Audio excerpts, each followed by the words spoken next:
Bonjour à toutes et à tous et bienvenue dans cet événement qui va célébrer les 10 ans de l'UMET, l'unité de matériaux et transformation ici à Centrale Lille. On va avoir la chance de partager un grand moment ensemble. C'est un événement qui au départ devait se tenir l'année dernière et puis pour la raison que vous connaissez, ça n'a pas pu avoir lieu. Donc avec les organisatrices et organisateurs, on s'est dit on va quand même organiser cet anniversaire. Donc c'est 10+1. Mais en tout cas, on le partagera avec vous toutes et tous. Je m'appelle Mathieu Rouault, je suis journaliste scientifique à Grand Labo et je vais avoir le bonheur de vous accompagner pendant toute cette demi-journée qui va s'arrêter vers 12h45 à peu près pour entendre des travaux, des présentations de travaux qui sont réalisés à l'UMET et puis également pour avoir la chance de discuter avec les fondateurs de cet événement, avec également Jean-Marie Laine qui nous fait le bonheur d'être là ce matin pour une conférence à laquelle vous allez pouvoir assister au travers de vos smartphones, de vos écrans, de vos ordinateurs, car je ne vous l'apprends pas, cet événement est rediffusé en direct sur YouTube. Vous avez d'ailleurs la possibilité de partager vos questions et commentaires tout simplement à travers le chat du live. N'hésitez pas à tout moment à poser vos questions, partager vos réactions. Ça sera vraiment précieux. On est vraiment dans une dimension participative dans le cadre de dans cet événement. Je voudrais donner la parole tout de suite à celui qui est le directeur de l'UMET. Mesdames et messieurs, Patrice Voisel est avec nous pour lancer à proprement parler ces échanges. On l'applaudit très fort.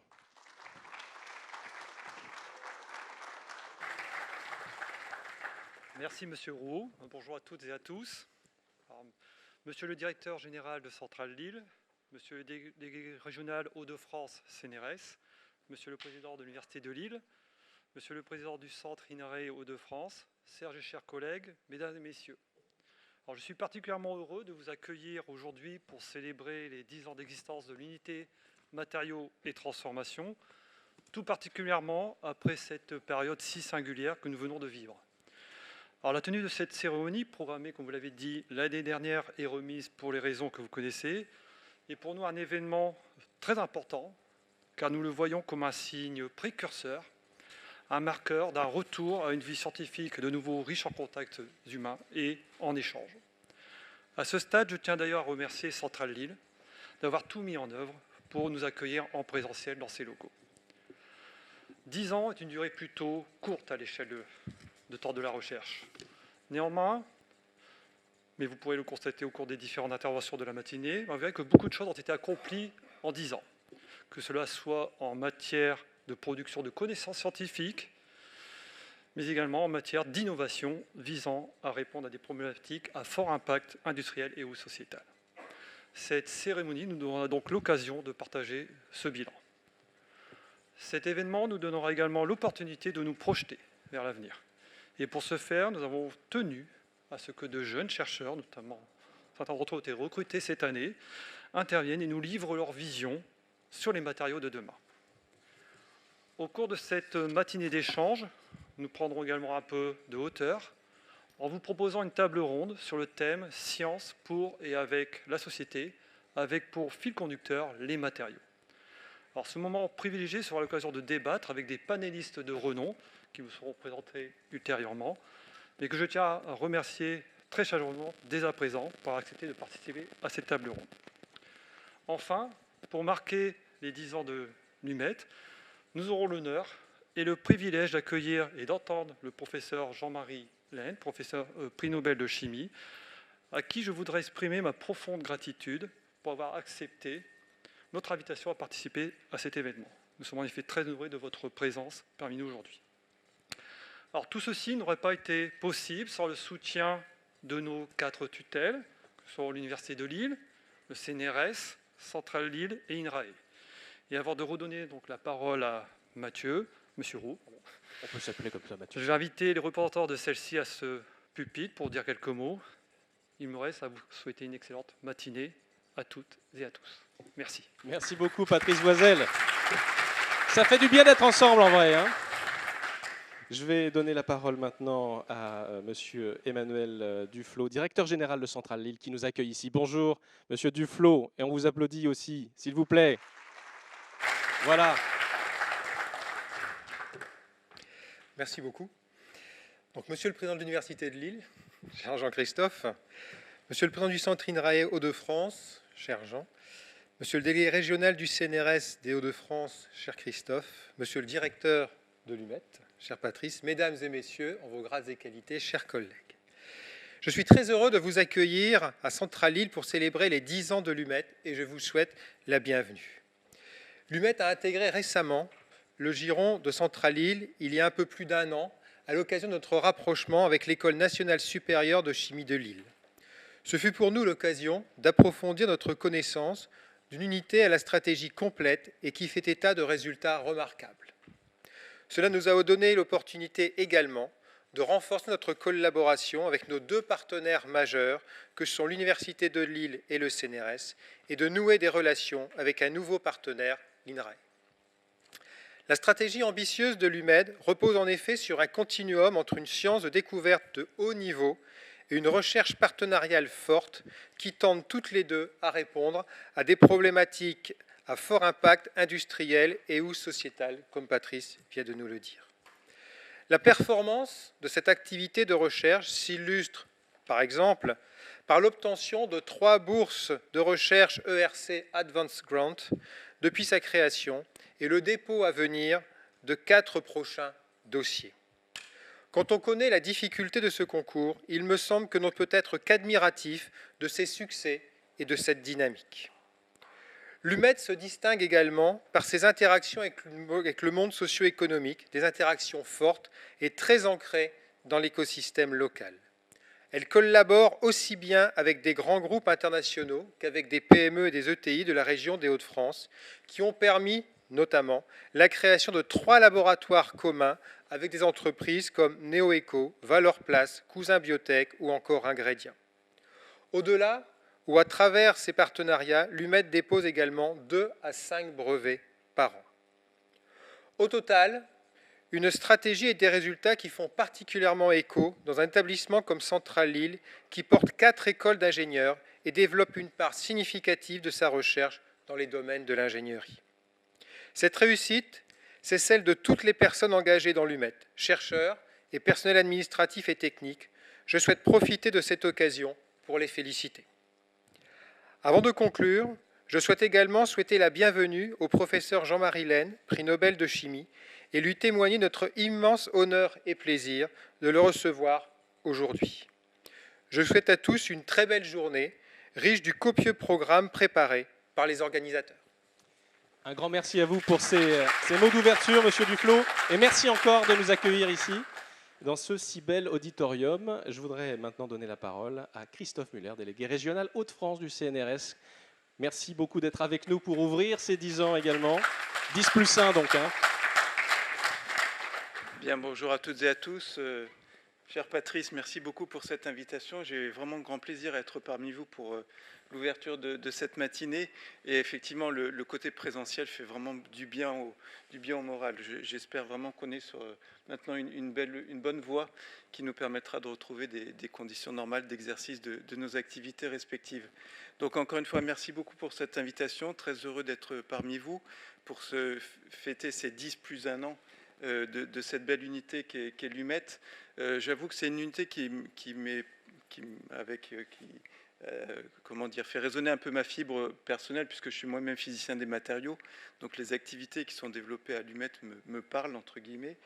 Et je voudrais peut-être juste insister sur 2 points qui retracent un petit peu aussi les activités de ces derniers mois liées au contexte sanitaire. Le premier, c'est un effort vraiment que je tiens à saluer et remercier toutes les personnes qui ont participé, qui était de la production de gel hydroalcoolique. Donc c'est quelque chose qui a été fait il y a à peu près 1 an, qui a nécessité un gros effort dans le contexte de l'époque où il n'était pas forcément facile d'avoir un approvisionnement en alcool ou en eau oxygénée.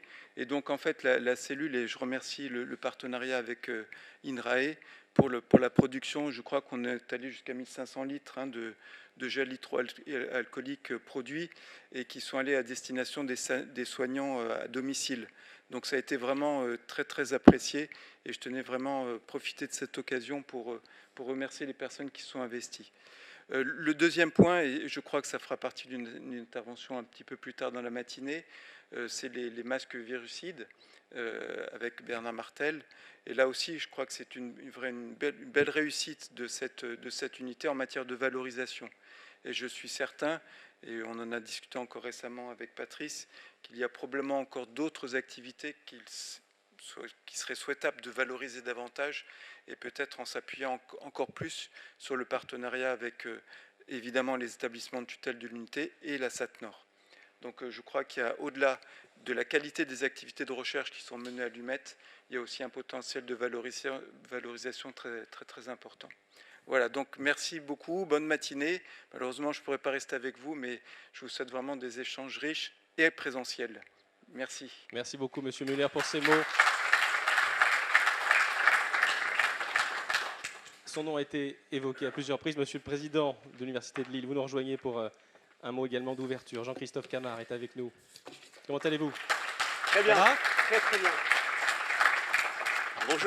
Bonjour à toutes et à tous. C'est un grand plaisir partagé d'être en présentiel aujourd'hui. Enfin, à titre personnel, c'est la première fois que j'ai eu l'occasion de refaire un discours en présentiel depuis de nombreux mois et c'est vraiment un grand plaisir.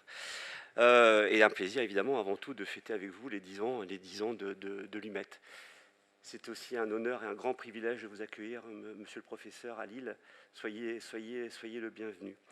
Alors 10 ans, ça a été dit par Patrice, hein, c'est à la fois le temps nécessaire pour fédérer, développer et consolider les compétences complémentaires qui étaient issues de la refonte des anciens laboratoires, dont à titre personnel, j'en ai même oublié les sigles, mais bon, vous les avez probablement encore en tête.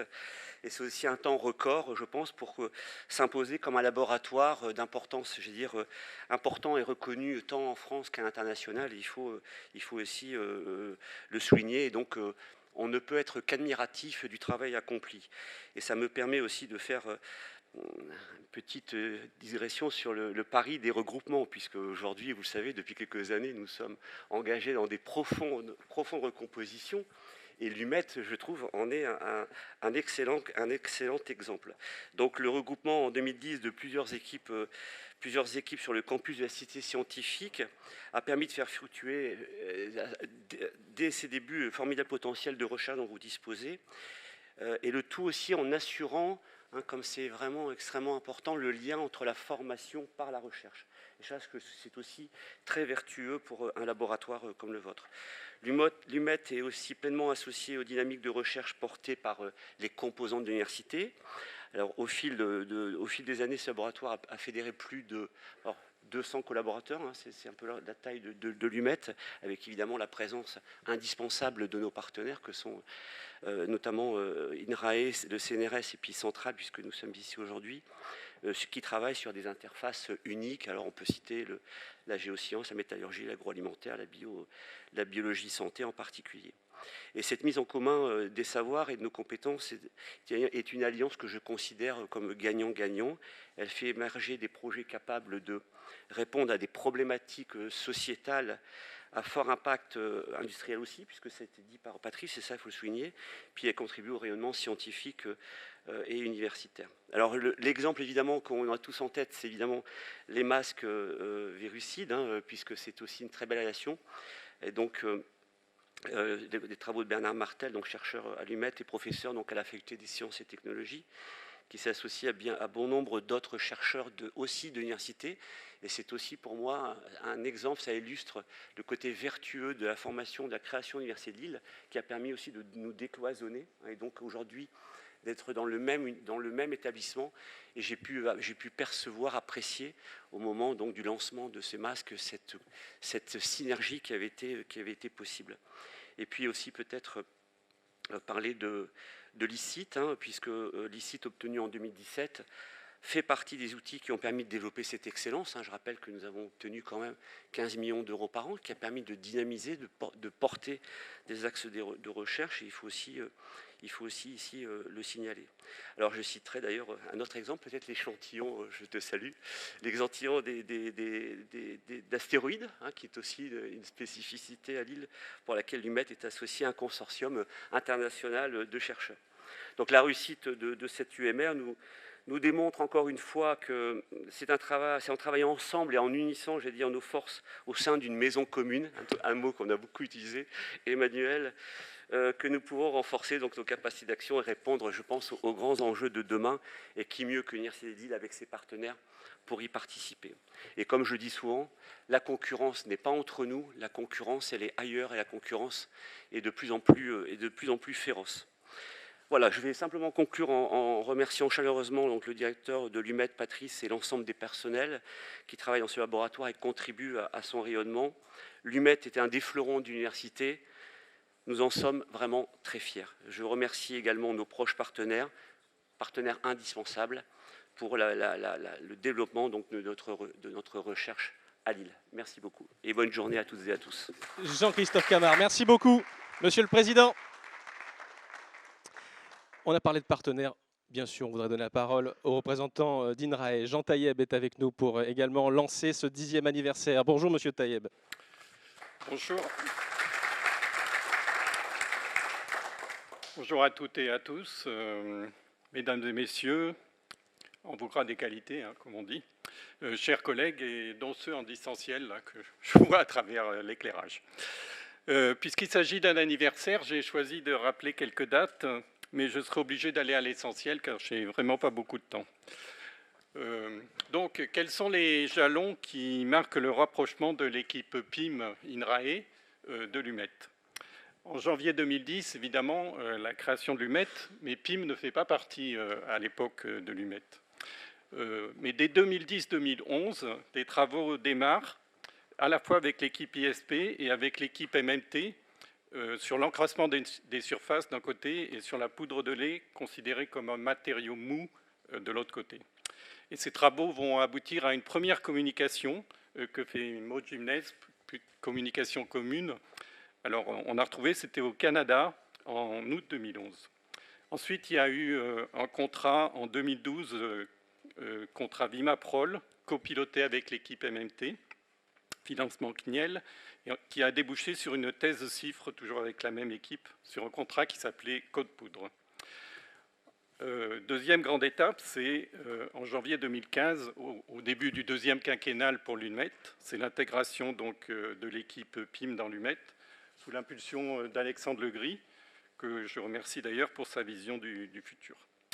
Donc ce franchissement d'étape en 2015 permet l'intégration de l'équipe de Noureddin Chihib et de sa thématique sur les surfaces antimicrobiennes dans le projet scientifique de l'UMET, avec des doctorants, des doctorantes, mais je n'ai pas le temps d'aller dans le détail. Du côté de l'encrassement et de l'anti-adhésion, donc la première thèse Université de Lille, région de France, encadrée en 2015.